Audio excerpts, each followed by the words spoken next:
Hello and welcome to another episode of Cosmic Commentary's Real Football. We're getting real excited this week because it looks like we're finally going to get back to some football. And starting off in Germany, and it looks like the UK will follow suit soon if all things go to plan. We're not sure yet. We just get an update on what's going on right now and pretty much just building up the vibes for the week to come. So please sit back, relax, and enjoy the show.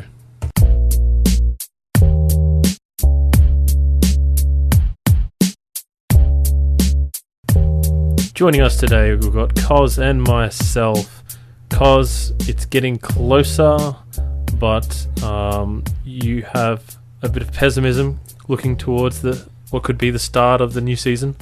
Well, not really the start, the restart of the old season. So it's neither the start of a new season or, I think it's so close yet so far. It's more of a case of that, and I really think people should just stop. Don't get too far ahead of themselves. Yeah, because don't get your hopes up. I read an article today, which is pretty sad news if you're a sports fan, or more particularly a Premier League fan. Which country was this article in? Oh, I don't really. As in, like, I believe English. I believe the author is English, so if that helps. Okay, the author was in English, hopefully. Otherwise, I guess you'd have trouble understanding it. But I guess what I'm trying to get at is this story coming from, say, England or Spain, Italy, Australia? Like, where are we? I judge my sources from where they come from. I'm very racist when it comes to newspaper sources. Well, then they're quite different. You'll be very for good reason. You'll be very pleased to know that this comes from ESPN. So. Yeah, the Americas. The Americas. Brilliant. Yes. So, I guess I believe the author is English. I'll just research that. No, I mean, look, it's not that important. Yeah, well, what's the news? What do they say? He's also the chief football writer of the Independent.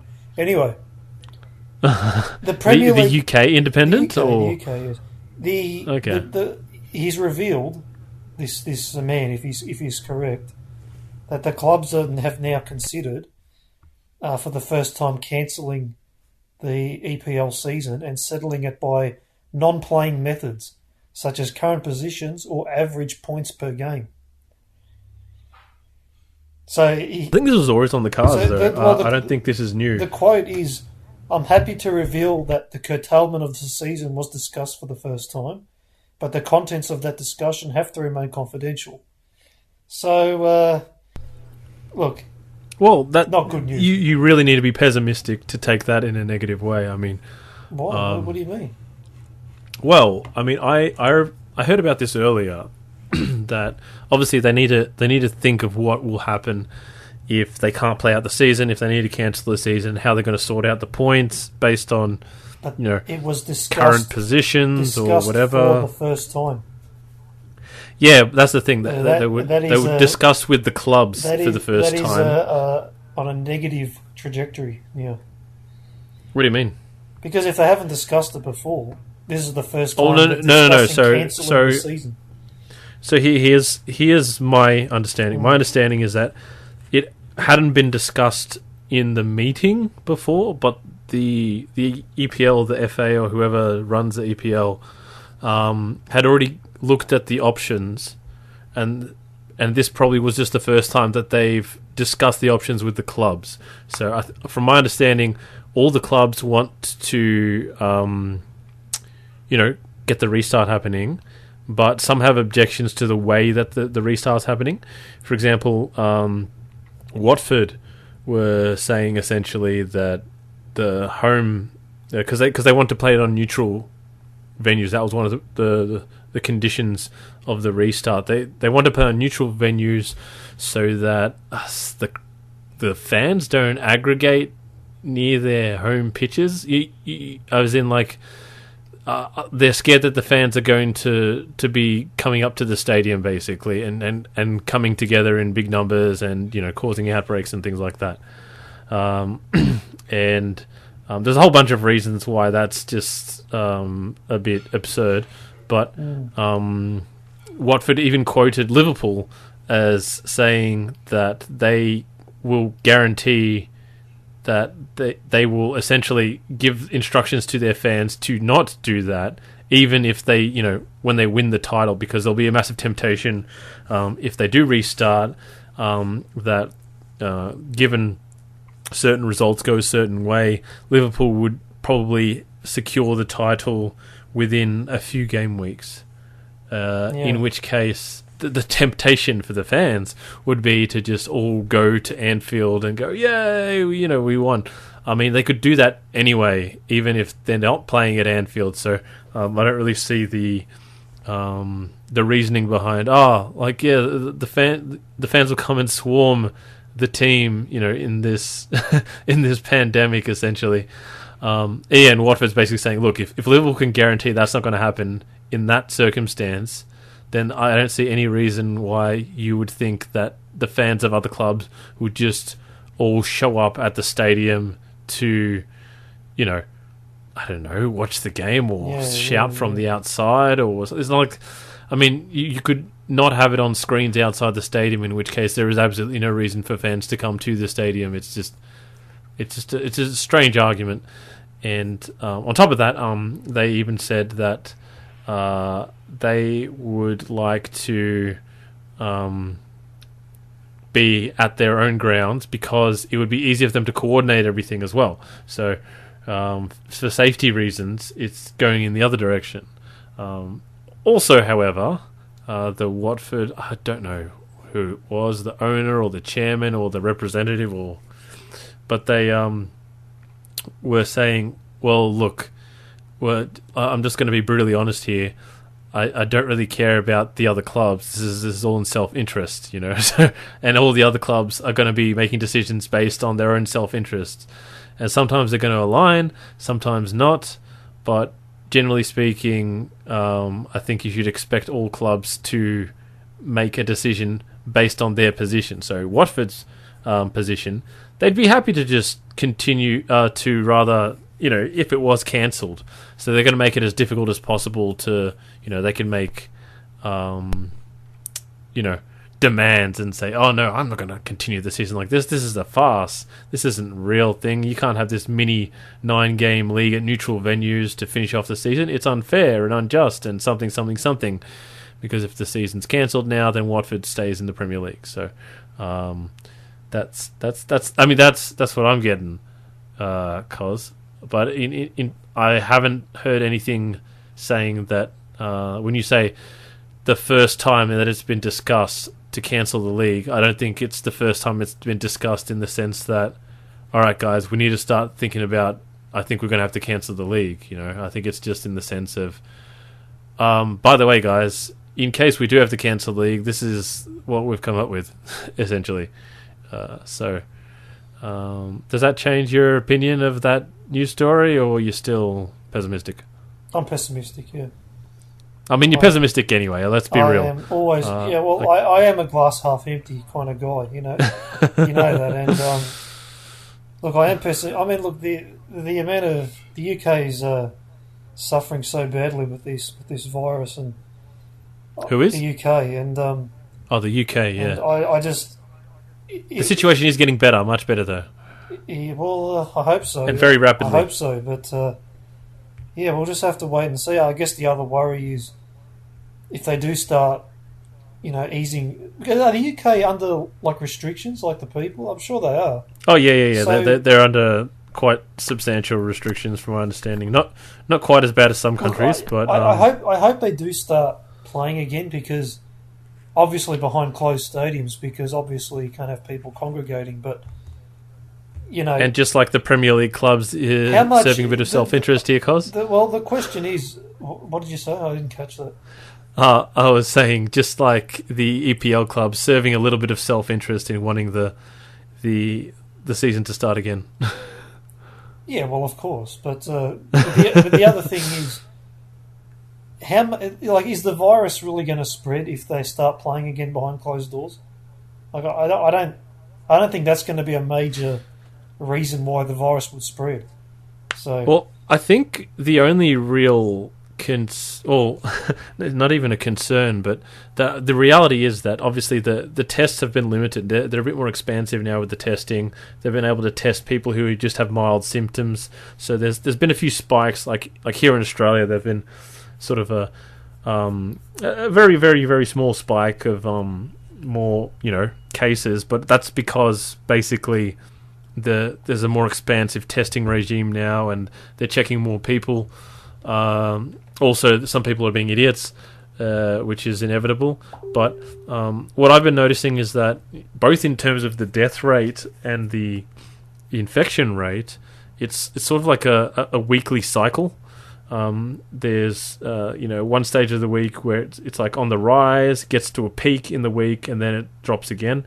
Then it goes up again, and then drops, then goes up, and then drops. But every single time, week by week, it's getting smaller and smaller in most countries.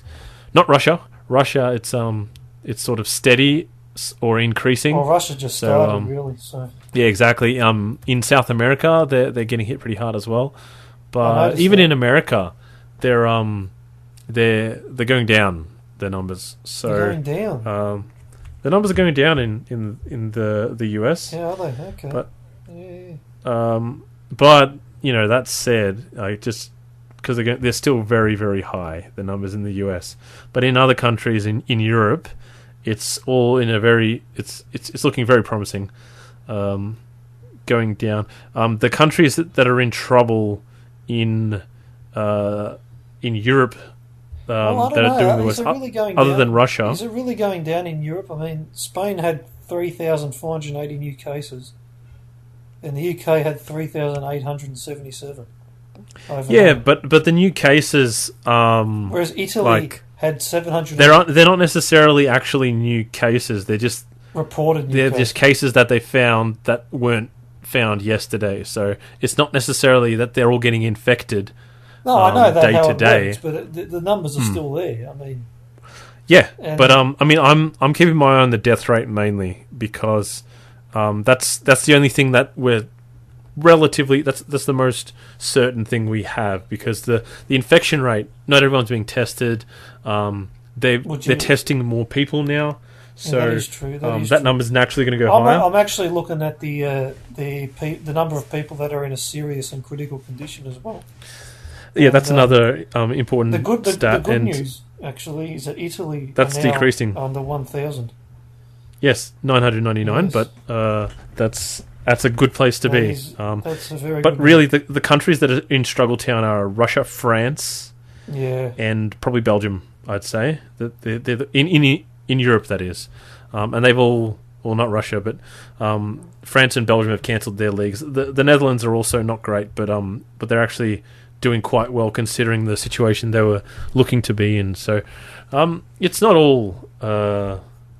It's definitely on the mend, but I think this week will be the first real test. Yes, and I'm actually 100%. Really excited for the Bundesliga, which is coming through. Yeah, that is. That I was about the UK. To I've set an ambitious target of starting in June and early June as well. So I think the first week of June. So that's their intent at the moment. They're probably going to see how Germany goes over the first couple of weeks, see if they can implement something similar. I think they want to start training again this week in the UK. So it'll be interesting to see how that all goes. I'm not sure what the plans are in Italy and Spain. No, not really. Italy don't really have any sort of date where they can start training again at the moment. Okay, so they're still because a lot of teams are still infected. I know Fiorentina have 6 players infected, and I had news from Inter that Inter have players infected as well. So they're in a different situation over there. But I was going to mention training it in Liverpool, Mike. Because have they started again? Apparently, Liverpool have set up toilets and showers on the training pitch, as a social distancing measure. So, wait, how can you? How is that a social distancing measure? I really don't know how that works. But they've set up portable toilets and showers on their training ground, and so as a social distancing measure. So that might be all right, you know. I thought they might be like the obstacles. They've got the Portaloo just like sitting there as pretending to be the wall, or like they make goalposts out of the Portaloo, just like in the old days where you sort of roll the big rolly bins to create goals and use them as goalposts. Well, it could be very efficient. I mean, at the end of the day, Liverpool are, sort of reinventing the wheel, as they say. Yeah. Well, they've been revolutionary with their throw-ins and all the kind of stuff, their approaches to training. So I guess they're no different here. Anything to get an edge. So, so that's the situation. So some bad news with the even the discussion just scares me.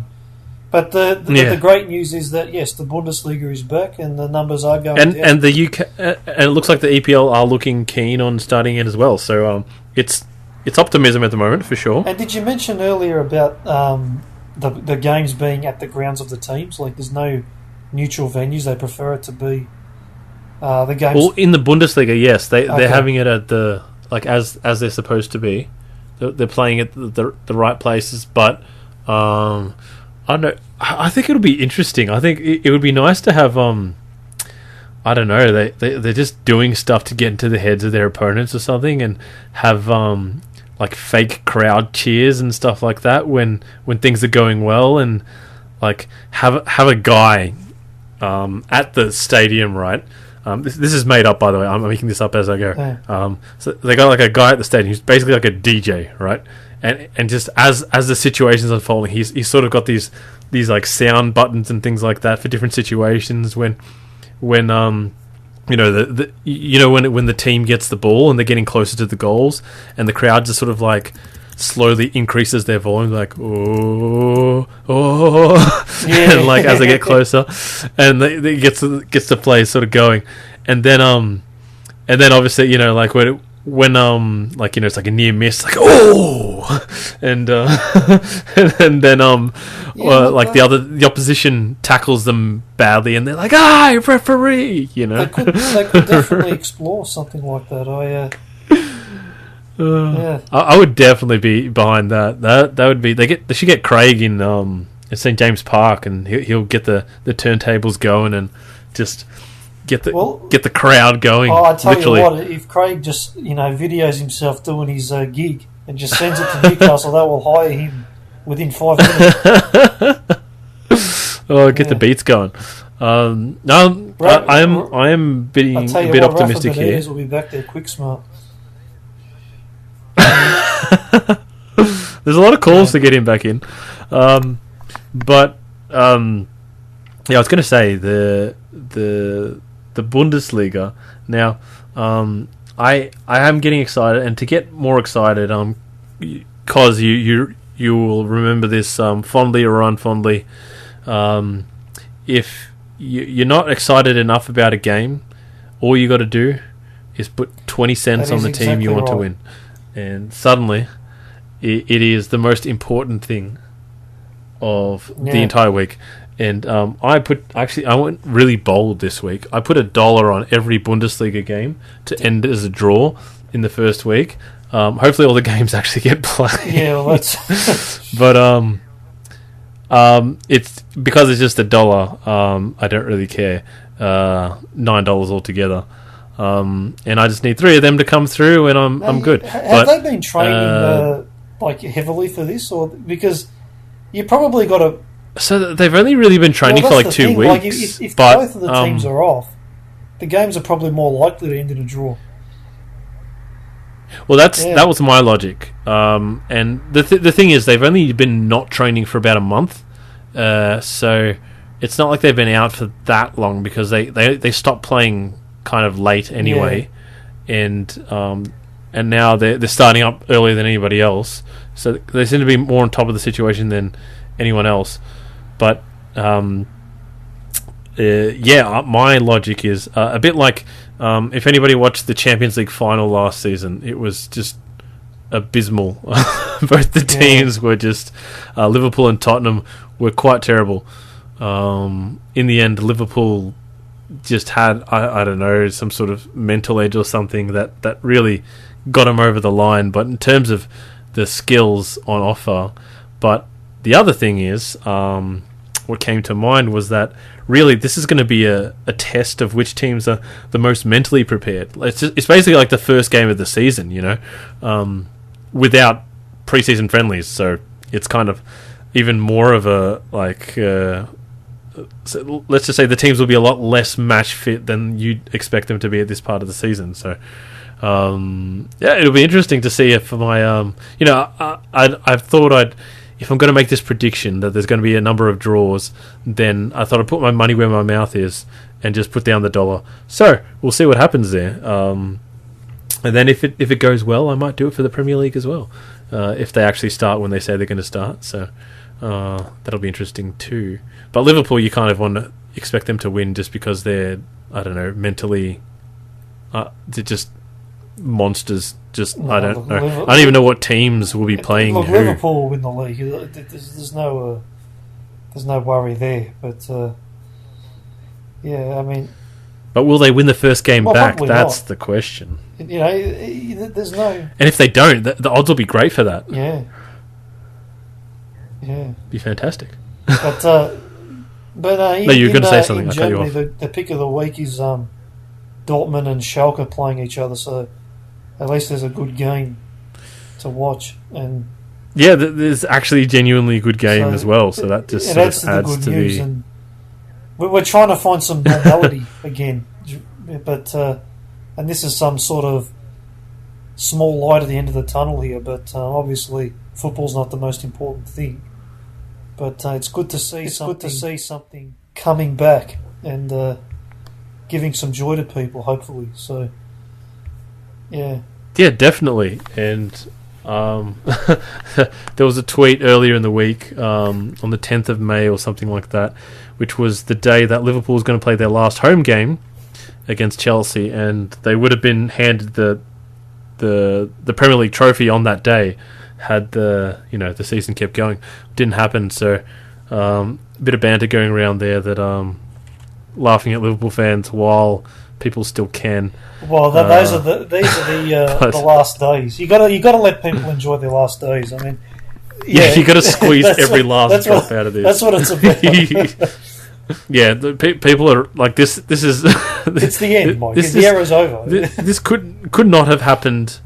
To there's no other script. You could not have scripted this in a more excruciating way for Liverpool fans. That is right. That is 100% right. I mean, look, it's a 30-year drought, right? Which, in terms of these teams, I guess it's kind of big. But if you look at other sort of Richmond, how long did they go? 35 years or something like that? And the same thing happened. They were laughing until they could laugh no more. So... yeah. And then they got destroyed. And then because the season after, in case people don't know, the season after Richmond lost in the game before the grand final. And there were memes coming out saying... they had a picture of Richmond winning last year's flag in the 2017, and with the caption, tag someone who has to wait another 35 years or whatever to see this again. And I got tagged. And then they won the next season. And I didn't forget. Oh. And when Richmond won last year, I tagged the guy again, and I said, "Suck it." So love it. 2 in 3 good years for the banter. Anyway, that's my. That's they do win them in batches, don't they? Yep. So we're on a good run now, but they'll be back in the wilderness before long. So. Oh no, I reckon they'll have a good decade. It'll be about a good 10 to 15 years, and then it'll just slip away. Unless this situation just throws them off completely, but we'll see that. The AFL runs a bit differently, of course. They sort of spread the love there, and they limit everyone's capabilities to make sure that everyone's on the same level, which kind of annoys me. But I wouldn't be surprised. It's the franchise game. It's just how it's got to be. I wouldn't be surprised if Richmond, in this era, catch up to Collingwood and Carlton and Essendon and get right in amongst them. But that's wishful thinking, isn't it? Isn't that like another 5 We'd have to win 3 premierships? more to get to Collingwood, and then 4 to catch. Oh, 3. Essendon and Carlton, but that's a bit of That's a bit of wishful thinking, I would imagine. Yeah, in the AFL, unlike the Premier League, generally teams do not win. Like Manchester United, 13 titles in 20 seasons. It's just that's not how it works. Not that that's how it worked in England before that happened, but yeah, it's quite a thing. But the I don't really know what's going on with the Champions League. I don't really care. Yeah, that's the other thing. Is that at this stage we'll just want to see football. I haven't heard anything about the Champions League, but well, they're a bit tentative, yeah, absolutely, and for good reason because. But yeah, I just feel for Atalanta. But anyway, I was really good in Atalanta. But the latest I did hear, was I think they wanted to resume that in September. So I think they wanted all the seasons to be finished. Have you heard basically, anything? Which is why there was that deadline. So that deadline before to finish it by September, everyone to finish their league by September, so then they can do the rest of the Champions League and all the Europa League stuff. I think in September and finish it in like early August or something like that. The Champions League. Well, they want to be done by August. Yeah. September. And I think my understanding is that they're just going to go straight into next season. September of this year and then finishing in August next year. No, August this year. And that doesn't make sense. Well, there's not that much left of the Champions League, right? So I think the idea was said it start in that September and finish in August. How's that possible? Resume in September. Yeah. So the current season. Yeah, this year in September to resume. Don't you mean finish by October? Yes. My August and my Octobers are all jumbled. This happens to me. Oh my god! I apologise. Because they're either side of September, and I just mix them up sometimes. And you're right. You're exactly right. October. That's or maybe it was start in August, finish in September. So either way, my understanding is they want the leagues to finish first, and then they're going to finish off the European leagues. That seems so Champions League and Europa League. Too closely, but on the surface, that seems very, very, very reasonable, considering the travelling involved and all that sort of thing. Yeah, and also, I was just wondering if you knew anything further about the Euros. The Euros, yeah. Well, they were postponed to next season. Okay. But I don't know what the deal is now with that. So 2021. But, I wouldn't actually complain. I imagine they have Italy's some sort of plans or something like that. Injured, so whatever. I'll take the extension. Yeah, I mean, yeah. Hey, look, I just want to see football and just sport in general being played again. I'm into that. Speaking of which, my tennis club has reopened for playing because our restrictions are now down to, I think it's 10 people at a time at like sporting places, which is a bit of a weird rule because, you know, how big's the place that they play at? I mean, it should be proportional, but I don't care. I've been to that club, and it is pretty big. Anyway. But I mean, like it's sort of like a blanket rule that 10 people can go to play sport with each other again, basically. So, like if you're in a indoor hall or something like that playing futsal or indoor soccer, then 10 people. If you're playing outdoor soccer, also 10 people, even though it's a much bigger pitch people. And you're outside and all that thing. So it's a bit. But look, it's giving us something, so I will not complain. I'm pretty keen on moving again. Yeah. But maybe we can get futsal started up again. Yeah, never know. Who knows? But never know. I don't know what the situation is there. But I doubt they'll probably start a sport at the expense of other sports. So they'll probably wait until you can do, pretty much you can play just normal sports. Yeah, exactly. Because otherwise it won't be cost effective for them, I would imagine. Although I'm sure they'll be pretty keen to get people through the door as well. So, baby steps. But look, we've we've been talking about the the coronavirus essentially situation for half an hour now, but I did want to speak just a little bit about the I guess.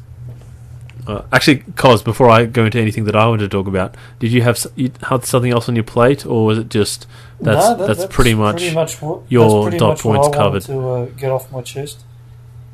Just reading that article really got me going, and the article about the discussion to cancel the season went ahead. It was just yeah. So I don't think that was a discussion to cancel. I think it was just a discussion if they were to cancel how that would work. Yeah. So yeah, which that I haven't actually read the article, so I can't even claim that I know that that's the case, but that's my understanding, and I'm pretty optimistic and keen right now because, like I said, we have had our restrictions reduced as of tomorrow. We have had them reduced as of tomorrow. I'm speaking of the future in past tense, but are you? Well, I know, Cos, you've been getting pretty cozy with the restrictions. I have. I mean, I'm not much different, but I've almost forgotten that the pandemic's going on at the moment. To be honest, well, look, I mean, there have been positives to all this. I mean, sometimes when I go out to get food, there's ample parking. There's not much traffic on the road. It's just easier, Well, there's more and more now. So, but at the end of the day, obviously, it's not good for most people to be like this. So we've got to get back. No. If I want to be selfish, extend the ban for another 2 years. But there's actually a lot of health issues with being stuck inside, and some of them are actually we have to try to worse than the threat of coronavirus. Try to get back to normality as quick as we can. So we'll see what happens, but in a responsible manner, of course. But and that's not even talking about the economy. Stuff the economy, to be honest. It's just for people's peace of mind. I've had a close person that has basically become very ill due to being stuck at home and just the scary situation of the pandemic. So there are health concerns in both directions, whether you get out or stay in. So the quicker we get back to thing, and of course doing it in a responsible way, people being a bit more conscious of good hygiene. It shouldn't have to be said, but it needs to be done. And just not being stupid and coughing over people. I mean, like that should go without saying. No. But I mean, I think people will be a lot more careful now, regardless of how long this coronavirus situation lasts. And it could be years. This could be could just be a thing from now on. Coronavirus may never go. We might never find a vaccine, and we just got to live with it. And I think we'll find a vaccine, but I think the concern is the virus mutating. So then different strands coming out, and then it apparently mutates very slowly. That is true. It's definitely a lot slower than the flu. That is true, but it's also much more contagious. So it has more chances to mutate. True. But we'll see. I mean, hopefully they get a vaccine soon, and they can. We can sort of have it under control, just so normality can sort of come back here. Yeah. But it is concerning. Whatever that is. Well, I've forgotten what normality is now. So we'll see what happens. And you know what? Normal changing, I think, is a good thing. Can't have too much of the same. We just not gonna happen. It's just gonna get very stale very fast. The more things change, the more they stay the same. So. Yeah. Yeah, life. What is it? History does not repeat itself, but it does rhyme. It does rhyme, yeah. So, yep. So, I didn't make that up. I don't know who to attribute that quote to. It's a brilliant quote, though. Yes, but history does go in cycles, and it'll be good to see how to get through them now. But the last thing I did want to just talk about quickly was just sort of having a look at the the different situations here with the thing. To be honest, I just want to get the excitement going for the Bundesliga. I know the Belarusian league's been going on for a while, but it's really like there's nothing to eat, and there's crackers, and the crackers look like the best food you've had in years, because that's literally the only thing you've had in years. You don't know that's the only reason people are getting geared up about that. You do not know exactly what you've got until it's gone. Repeat that. Repeat that. I want everyone to repeat that. It's just whoever's listening. You do not know what you... Yes, be grateful for the good things that you do have, and for the moments that you have good things, and even when you definitely do not take things for granted.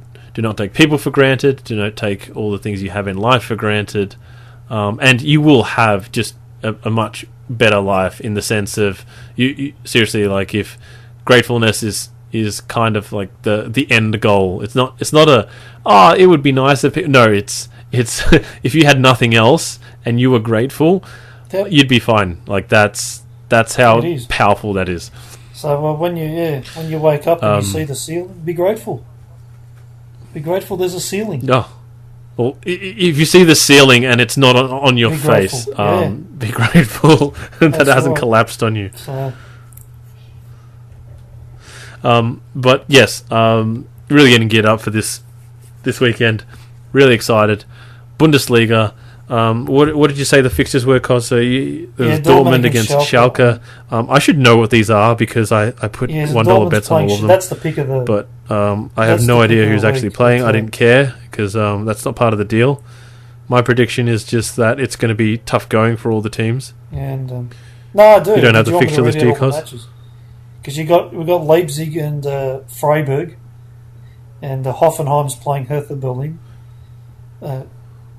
Oh yeah, I forgot Freiburg were actually doing well. And, Fortuna Dusseldorf, I believe, are playing Paderborn.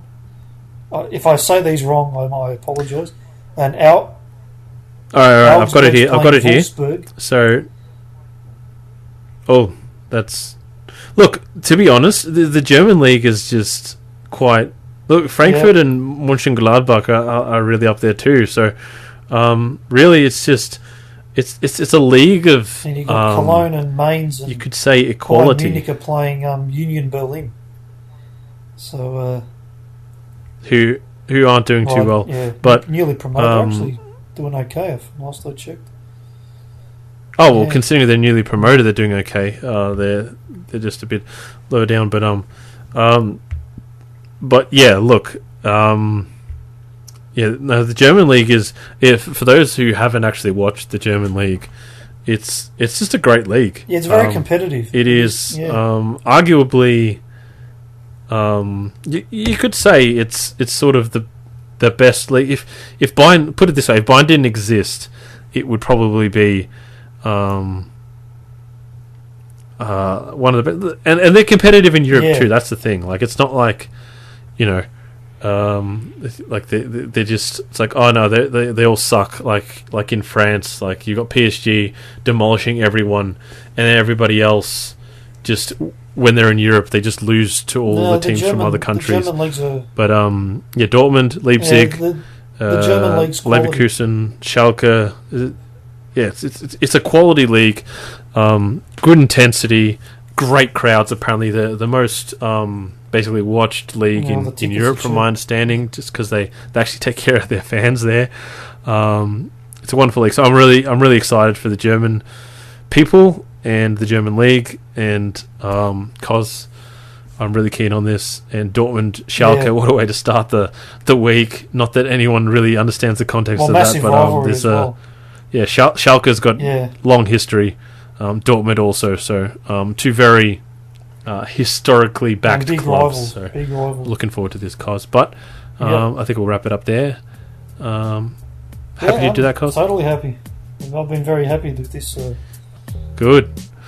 All right. So, thank you all for listening. If you got this far, don't forget to check out our YouTube channel. I am uploading all the archived podcast from the past onto YouTube because we don't have them all on Podbean, but you can listen to all our our older podcast. Definitely recommend the ones that have Abdul and Deke in them, and even more so the ones that have both.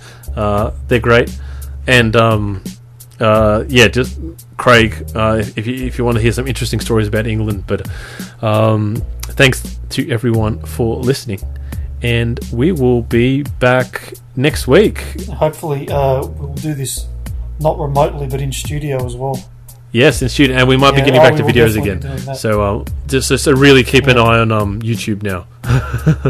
Get excited. Absolutely. All right, take care. Cheerio.